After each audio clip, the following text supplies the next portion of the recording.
السلام علیکم۔ رسول خدا صلی اللہ علیہ وآلہ وسلم اپنے صحابہ کے ساتھ تشریف فرما تھے کہ ایک بوڑھا جس نے بوسیدہ کپڑا پہنا ہوا تھا کمزوری کی حالت میں وارد ہوا۔ اس کے آثار سے لگ رہا تھا کہ وہ بھوک کی حالت میں کافی طولانی راستہ طے کر کے آیا ہے۔ اس نے عرض کیا، میں ایک پریشان حال انسان ہوں، آپ صلی اللہ علیہ وسلم مجھے بھوک، عریانی اور مشکلات سے نجات دلائیے۔ رسول خدا نے فرمایا، فی الحال میرے پاس کچھ نہیں ہے، لیکن میں تجھے ایک ایسے شخص کی رہنمائی کرتا ہوں جو تیری حاجتوں کو پورا کر دے گا اور نیکی کی طرف رہنمائی کرنے والا اس شخص کی مانند کہ جس نے خود اس کام کو انجام دیا ہو۔ اس کے بعد حضرت صلی اللہ علیہ وآلہ وسلم نے جناب بلال رضی اللہ تعالیٰ عنہ کو حکم دیا کہ اس بوڑھے کو در فاطمہ رضی اللہ تعالیٰ عنہ پر لے جائیں۔ جب وہ بوڑھا حضرت علی رضی اللہ تعالیٰ عنہ کے بیت الشرف پر پہنچا تو اس نے اس طرح سلام کیا، السلام علیکم یا اہل بیت النبوہ، اے خاندان نبوت آپ پر سلام ہو۔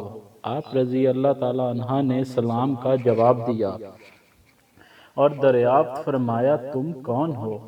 اس نے کہا، میں ایک مرد عرب ہوں، رسول خدا صلی اللہ علیہ وآلہ وسلم کی خدمت میں حاضر ہوا تھا اور ان سے مدد کا تقاضا کیا تھا۔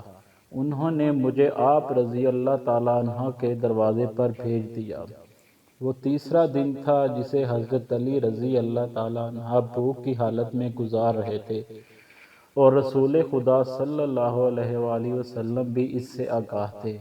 بنت رسول صلی اللہ علیہ وآلہ وسلم نے جب کوئی چیز نہ پائی تو آپ رضی اللہ تعالیٰ عنہ نے کوسفند کی کھال جس پر حسن اور حسین علیہ السلام سوتے تھے اس مرد عرب کو دے دیا اور فرمایا، خداوند تمہیں آسودگی عنایت فرمائے۔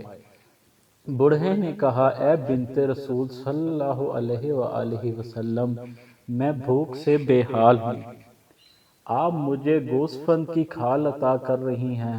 جیسے ہی جناب فاطمہ نے یہ سنا، اپنا ہار جسے عبد المطلب کی صاحبزادی نے آپ کو ہدیہ کیا تھا اس مرد عرب کو دے دیا۔ وہ بوڑھا ہار لے کر مسجد میں آتا ہے۔ اس نے دیکھا کہ رسول خدا صلی اللہ علیہ وآلہ وسلم اصحاب کے درمیان تشریف فرما ہیں۔ اس نے عرض کیا، یا رسول اللہ صلی اللہ علیہ وآلہ وسلم، آپ صلی اللہ علیہ وآلہ وسلم کی بیٹی نے مجھے یہ ہار عطا کیا ہے اور فرمایا ہے کہ میں اسے بیچ دوں، ممکن ہے خداوند عالم میرے کاموں میں وسعت عطا فرمائے۔ حضرت صلی اللہ علیہ وآلہ وسلم رونے لگے اور فرمایا، کیوں کر خدا وسعت اور راحت نہ دے، جبکہ اولین اور آخرین کی عورتوں میں سب سے بہتر خاتون نے تجھے اپنا ہار عطا کیا ہے۔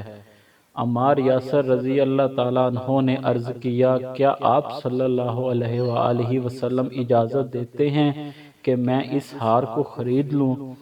حضرت صلی اللہ علیہ وآلہ وسلم نے فرمایا، اس ہار کو خریدنے والے کو خداوند عالم جہنم سے دور رکھے گا۔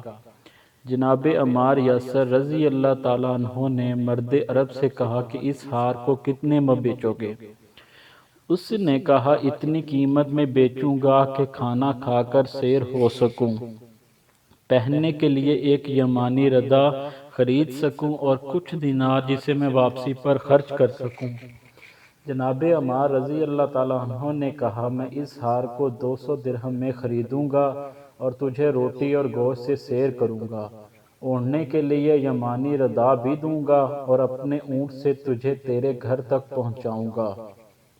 جب عمار رضی اللہ تعالیٰ عنہ کے پاس جنگ خیبر کے مال غنیمت میں سے جو کچھ بچا تھا بوڑھے کو اپنے گھر لے گئے اور جو وعدہ کیا تھا وفا کر دیا۔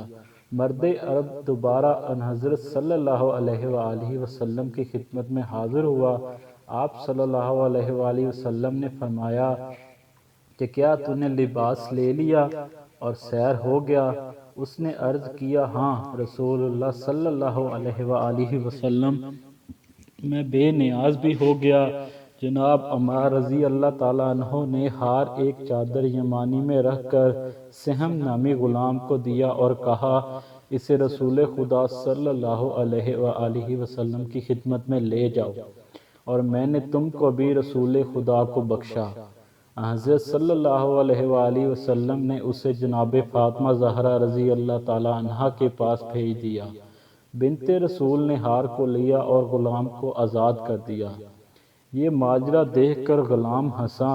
جناب فاطمہ رضی اللہ تعالیٰ عنہ نے اس کی ہنسی کا سبب دریافت فرمایا تو اس غلام نے کہا میں اس ہار کی برکتوں پر ہنس رہا ہوں کہ اس نے ایک بھوکے کو سیر کر دیا، ایک فقیر کو بے نیاز بنا دیا، ایک برہنہ کو لباس عطا کیا، ایک غلام کو آزاد کرایا اور دوبارہ اپنے اصل مالک کے پاس واپس آ گیا۔